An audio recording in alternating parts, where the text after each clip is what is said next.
time of the show, then one of these teams would be riding a two-game win streak at the conclusion of the night, with both having wrapped up a 5-game losing streak, and it is your Phoenix Suns that do so. Welcome to the Suns Live post-game show. He's Tom Chambers, I'm Kevin Ray, and let's get right back to Beantown, because the guy who helped deliver back-to-back wins, there it goes, the Polish machine, Marcin Gortat. Hey, buddy, congratulations, outstanding effort, and my partner here, Tom Chambers, swears there must have been a Polish deli, because you played lights out tonight, man.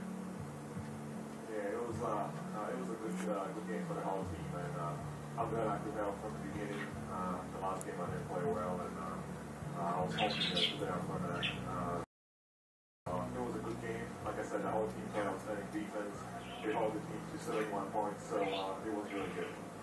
I'll tell you what, not much redemption was needed. You're still throwing up double-doubles every single game, but we're not used to you scoring in a row by yourself, and then going over and talking to the visiting coach. What did you and Coach Rivers have to say to each other? Well, first of all, I said hello, how you doing? And, during the game, he actually asked me, because we were getting a lot of calls, and he asked me, okay, why is it sounding like that?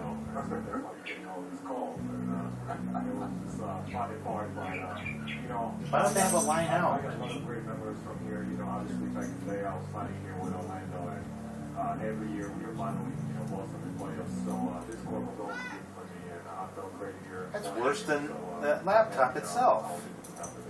Marcin, going back to that Chicago game, a real embarrassment. You go into New York, and I thought if you did in New York tonight, you guys set the tone physically. Oh my God! Was that a message delivered by Alvin, the staff, and especially coming from Elston, the new defensive coordinator? Well, the game in Chicago was really bad. It's just not working out that she's going to have loud